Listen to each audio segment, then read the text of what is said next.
Hello! Hello, we're Nerdpool. Where's Rory? Oh god. Oh god.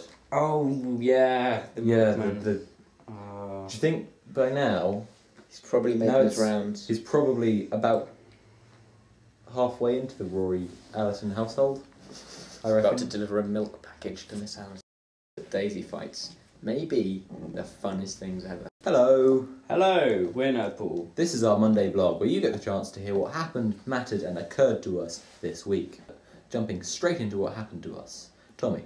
I discovered that Daisy fights may be the funnest things ever. Admittedly, they sound a little bit gay. A lot gay. But when you get past that, they're a lot of fun. So that's what happened to me. Also, what occurred to me, Daisy fights may be the best things ever done, ever discovered. Hannah, you're new to the Monday vlog. That's something that happened to you. But what else happened to you this week? Well, this week I got 2 new graphic novels from the Marvel graphic novels collection. I got Thor and Venom. Hooray! I'm halfway through reading Venom. So far, so good. And Thor was absolutely amazing. Yeah. So, Eric, what happened to you? I discovered who my favourite Marvel Capcom character is, and it's this guy who's going to haunt my nightmares for the rest of my life. I published a 4-page comic strip called ESFD about an old man who likes to not have adventures, but sadly is dragged into quite a few of them. I published that on Twitter. So far, no reception. And no news is good news, so I take that as a good reception so far. Other than that, there's I storyboarded a bunch of frames for my next one. You're probably seeing some images from the first one now. The next one will feature something that is not racist at all. Oh god. Chroma, what happened to you this week? Well, last week you, Hannah, and I played Marvel vs. Capcom 3, and our review of that should hopefully be up shortly, probably by the end of the week. Link in the description. And Don't expect it if you're watching today, because... yeah. And also on Friday, I injured my wrist by falling on it, which was... tremendously clever. Yes, it was marvellous, and that cut down my productivity a fair bit. By a fair bit. Chromac is the hardest working member of our team, and for about 3 days. So, yeah, that's what happened to me. Tommy, what mattered to you this week?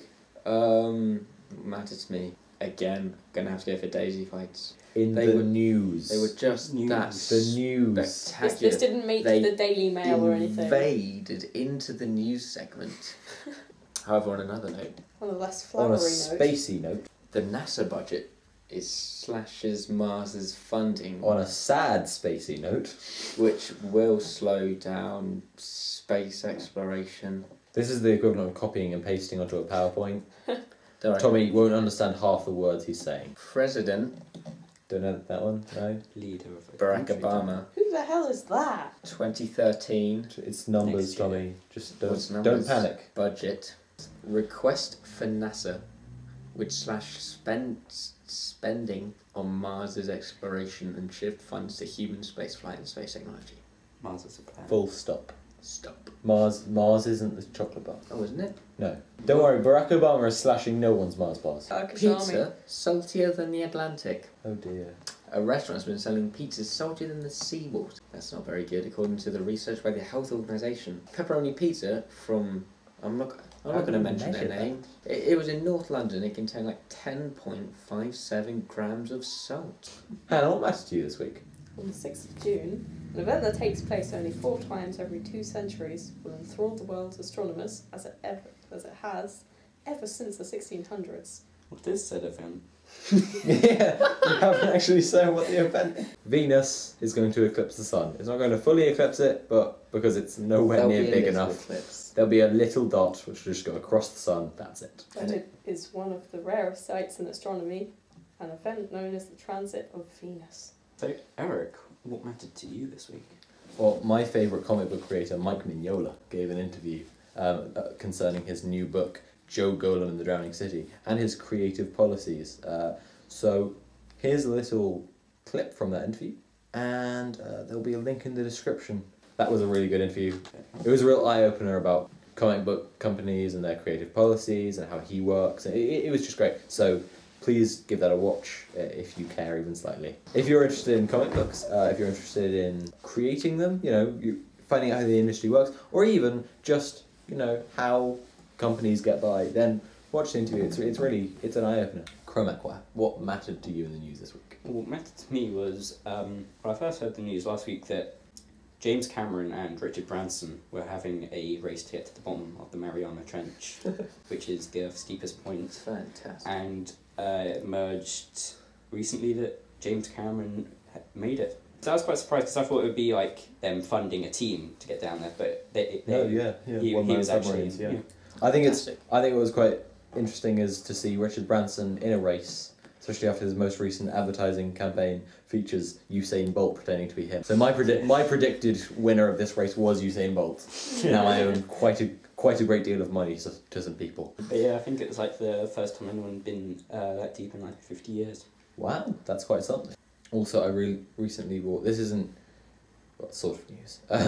I recently bought Mike Mignola's The Amazing Screw-On Head and Other Curious Objects, and it rapidly became my favourite graphic novel of all time. It's so funny, and it just great. Please read it. Just if you only read one comic book in your entire life, read The Amazing Screw-On Head. So good. Tommy, did you have any thoughts this week? Yeah. Were they all about daisies? Yeah, they were. That's unfortunate. That is kind of occurred to me. I am trying to think of a new story for the comic strip I'm writing. Basically, I've got most of the story. I'm just stumped on what the monster should be.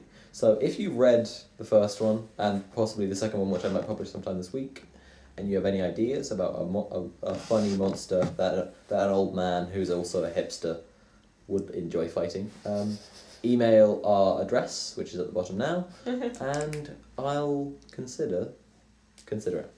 Also, I came across this picture on the internet, and it just made me really happy in ways I can't explain. But it also reminded me of two other pictures. One from Mike Mignola and one from the cover of a Spider-Man issue. And I just love those three pictures now. And it just got me thinking, like, are there any pictures, just overall, people that, other people just keep on going back to because they just make them fundamentally happy? There is one. Yeah? It's of a child with an empty ice cream cone, and then in the background there's a cloud, and it looks like ice cream. Are there any pictures like that for you? Like, they just make you happy, or... Take a look at it now. Okay. Yay! The reason this sounded very scripted is that you were acting like a moron. Chromac, That's my job. I think there is a picture like that for me, and it'll be floating across the screen now. Dreamily. Any last thoughts before we wrap up? Have a daisy fight because they're really fun. Read Amazing Screw-On Head because it's really fun. Have a look at the Marvel graphic novels collection because it is amazing. Have a good week. Please watch our next video, which will be the Marvel vs. Capcom review, which is me, Hannah, and Chromac. We'll see you then. Bye! Bye!